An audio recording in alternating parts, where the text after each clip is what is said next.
Un autre candidat a démarré sa campagne électorale hier, c'est M. Gérard Barthélemy, qui est présenté par deux organisations de tendance trotskiste, Lutte ouvrière et la Ligue communiste, qui est dirigée par M. Alain Krivine, l'ancien candidat à la présidence de la République. M. Krivine n'a pas caché que cette candidature n'était pour lui que l'occasion d'avoir une tribune pour exposer ses idées, autant dire que M. Barthélemy ne croit guère à ses chances d'être élu.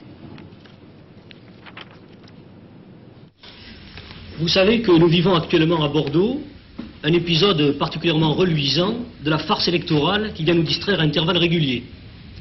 Il faut préciser tout de suite que notre candidature se situe aux antipodes de tous ces tripatouillages désolants. Je me dois donc de révéler tout de suite que je ne cache aucun lapin dans mon chapeau. Disons que nous n'avons aucun projet d'usine thermonucléaire ni de barrage sur le Verdon. Nous ne sommes pas amis avec M. Henry Ford, nous n'avons aucun industriel dans nos relations. Par contre, tous ces messieurs, avec en tête nos grandes vedettes, Chaban-Delmas et Servan-Schreiber, nous proposent un homme providentiel pour l'Aquitaine, un sauveur en quelque sorte. Bien au contraire, nous n'avons quant à nous rien à proposer de semblable. Pour nous, il faut le dire bien clairement, ce que nous croyons efficace, c'est l'action unie des travailleurs, et non les jeux stériles des discutailleurs parlementaires. Rappelons au passage la phrase de l'Internationale, il n'est pas de sauveur suprême, ni Dieu, ni César, ni tribun. Nous précisons donc que c'est par des luttes d'envergure, comme nous en avons eu un petit aperçu en mai 68, que les travailleurs peuvent voir triompher leurs revendications et changer leur sort. Effectivement, la propagande officielle nous rebat les oreilles avec de magnifiques projets, nouvelle société, disparition de la condition prolétarienne, actionnariat, etc., etc. Or, que constatons-nous ici même, à Bordeaux, dans la réalité? Le chômage, 14 à 15 000 chômeurs en Gironde, les licenciements sans compter, une trentaine d'entreprises fermées à ce jour. Citons la plus importante, les chantiers de la Gironde.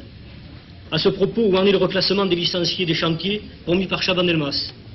Les mauvaises conditions de travail, les brimades, les cadences infernales, les accidents du travail sans nombre.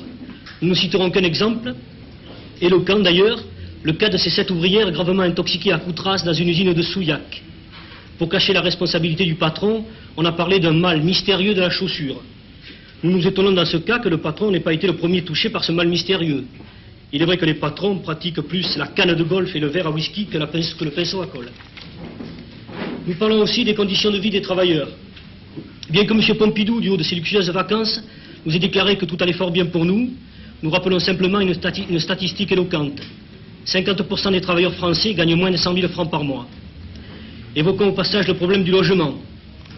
Si le fort de Brégançon est assez vaste pour M. Pompidou, que dire des habitants du quartier Saint-Pierre, de ces rues mal éclairées peuplées d'énormes rats, des familles entassées dans des chambres vétustes, sans eau ni électricité?